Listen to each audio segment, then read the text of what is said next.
ખેડામાં તંત્ર દ્વારા કુપોષણને જડમૂળથી દૂર કરવા અનોખી પહેલ હાથ ધરાઈ। ગામનો નિર્ધાર સહકારથી સાકાર નામનું આ અભિયાન શરૂ કરાયું, જેનો મુખ્ય ઉદ્દેશ આંગણવાડીના બાળકોને પૂરતું પોષણ પૂરું પાડવાનો છે।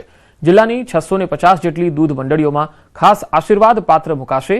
ગામ લોકો દ્વારા અપાયેલ દૂધને એકત્ર કરી આંગણવાડીના બાળકોમાં વિતરિત કરાશે, જેથી તેઓને શુદ્ધ અને પૌષ્ટિક આહાર મળી રહે। હાલ આ પ્રોગ્રામ જિલ્લાના 6 તાલુકાઓમાં કરાયો છે શરૂ, જેનો ટૂંક સમયમાં જ જિલ્લા સ્તરે વ્યાપ વધારાશે।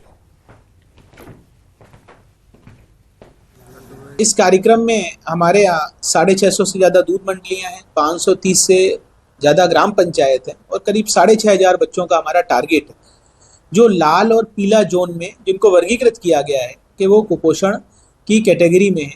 इनको हमें हरे कैटेगरी में ग्रीन जोन जो है, जो पोषण का जोन है, उसमें उन बच्चों को शिफ्ट करना है। इसके लिए जन आंदोलन का एक प्रयास हमारे यहाँ से हो रहा है और मुझे बड़ा आनंद हो रहा है कि पब्लिक पार्टिसिपेशन बहुत इसमें उल्लास के साथ मिल रहा है। गामे गाम आंगणवाड़ीना बाळको जे कुपोषित छे ए कुपोषणमां मुक्त करवा माटे अमूल तरफथी पण हूँ जाते जोड़ायो छुं। आ अभियान पूरुं करवानुं छे अने माननीय कलेक्टर साहेब पण अभियान उपाड्युं छे, एमणे पहल करी छे।